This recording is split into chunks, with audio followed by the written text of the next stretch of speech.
This place. Ìbàdàn Poly. Ìbàdàn University.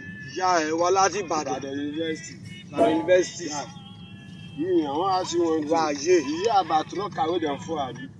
Lọ́kà àpẹtù lọ́ọ̀dù wey dem fọ́ for school.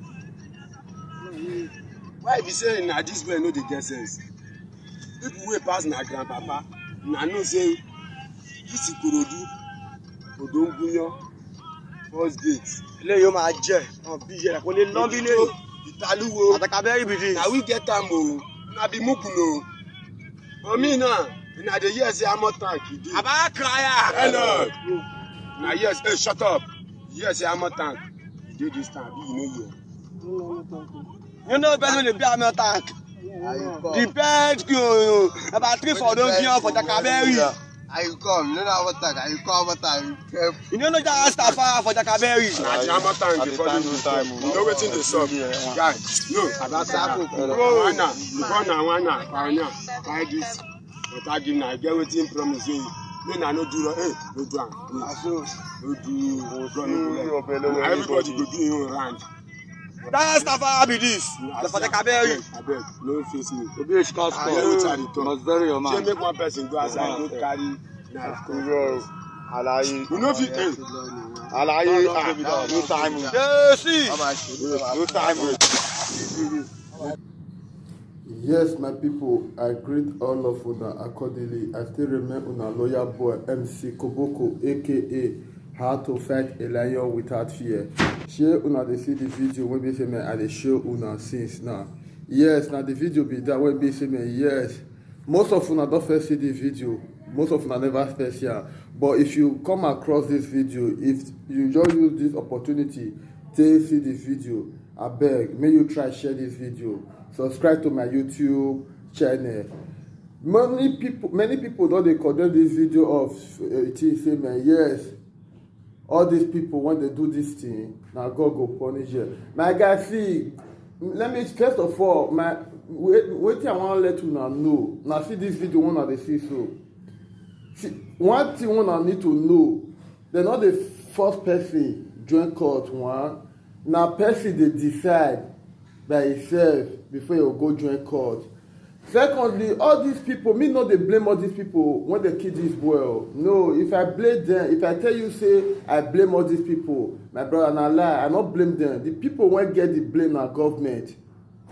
This is the reason why I dey tell una say Nigeria youth, all this killing ourselves not go solve the problem. We dey fight ourselves, we dey kill ourselves not go solve the problem. Okay, now the government is supposing camera there everywhere. They see street camera when they Europe.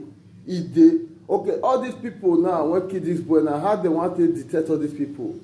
You know if you find them, you just they say God will expose people. They say God will expose you people as now take kill this boy, and so God go tell expose now. God not dey expose anybody. Heaven help those who help themselves. Men na come outside come protest. Men na protest say una not get light, una not get job. If job not dey, youth go dey kill themselves. Countries go dey kill themselves. They go dey fight themselves. If light not dey, how security want it dey? First of all, wetin we need for that country na it be light. Na light be security. Forget police, forget mopo, forget navy. My guys, na not get constant light, all this kind of killing go dey continue to dey happen. Na the one wey dey post for Facebook when you see, now you know. What of the one wey dey no dey post? What of the one wey dey no dey post? So my guy, if street camera dey everywhere, light dey, camera go see all these people when they go run this matter. Camera go see them.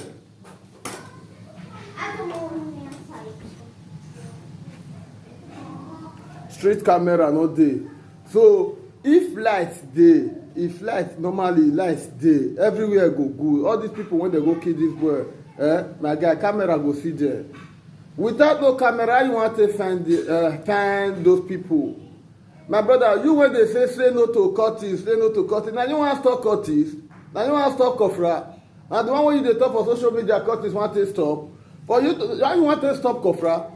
Now you want to stop confraternity. You know when they exist. Wetin me dey against?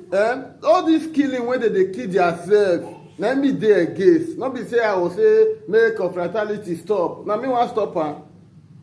No be you wan stop am, you wey dey watch am. No be you wan stop am, no be me wan stop am.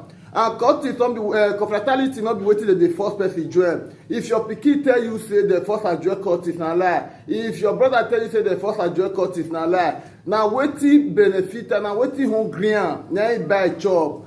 So my brother, make we no dey to dey condemn cultists. Cultists no be the problem of Nigeria. The only problem wey cultists get na to dey kill theirself. Inside the level colour wey dem dey see, una go begin to dey fight yourself. Why all these level colours, why all this confraternity no dey combine dey fight government? Why dem no dey combine dey protest against injustice, against police brutality, against government Buhari xenophobia? Una no just dey wetin una go do, una no go do am, una go leave wetin una go do, una go dey do wetin una no suppose to dey do. Okay, this boy na wan una take him life now, this boy na wan una take him life now. Okay, wetin this boy now, which offence this boy commit? My brother, make we stop to dey fight ourselves. Killing and fighting each other is not the way. One love, I still remain your loyal boy MC Koboko, aka How to Fight a Lion Without Fear.